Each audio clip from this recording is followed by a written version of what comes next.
সেরা সুন্দরীর খেতাব জিতে ইতিহাস গড়লেন আর্জেন্টাইন নারী আলেসান্দ্রা মারিসা রদ্রিগেজ।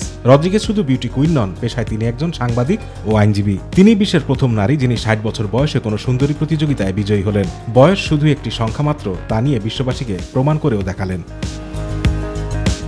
১৯৫২ সালে তৈরি হওয়া নিয়ম অনুযায়ী যে প্রতিযোগীরা বিশ্ব সুন্দরী প্রতিযোগিতায় অংশগ্রহণ করতে পারবেন তাদের সর্বনিম্ন বয়স হতে হবে ১৮ বছর, সর্বোচ্চ ২৮। বয়সের সীমা ২৮ বছর পেরিয়ে গেলে তিনি প্রতিযোগিতায় অংশগ্রহণ করার অধিকার হারাবেন। শুধু বয়স নয়, বিশ্ব সুন্দরী প্রতিযোগিতায় অংশগ্রহণকারীদের জন্য তৈরি হয়েছিল আরও নিয়মকানুন।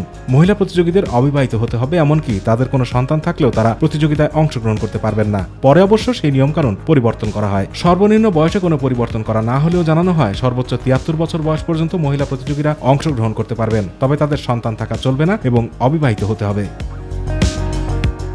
২০২৩ সালের সেপ্টেম্বর মাসে সৌন্দর্য প্রতিযোগিতার আবারও নিয়ম বদল হয়। চলতি বছরে আয়োজিত প্রতিযোগিতাগুলোতে নতুন নিয়ম কার্যকর করা হয়, যে কারণেই সৌন্দর্য প্রতিযোগিতায় অংশগ্রহণ করতে পেরেছেন আলেসান্দ্রা। মুকুট জিতে তিনি বলেন, সৌন্দর্য প্রতিযোগিতায় এই নতুন দৃষ্টান্ত স্থাপন করতে পেরে তিনি রোমাঞ্চিত। এটি একটি নতুন অধ্যায়, যেখানে নারীদের শারীরিক সৌন্দর্য নয়, মূল্যবোধ দিয়ে বিচার করা হয়। আলেসান্দ্রা মারিসা রদ্রিগেজের পরবর্তী লক্ষ্য মিস ইউনিভার্স ওয়ার্ল্ডে অংশ নেয়া, যা চলতি বছরের সেপ্টেম্বর মাসের ২৮ তারিখ অনুষ্ঠিত হবে মেক্সিকোতে। আতিকুর রহমান তিতাস, মাই টিভি।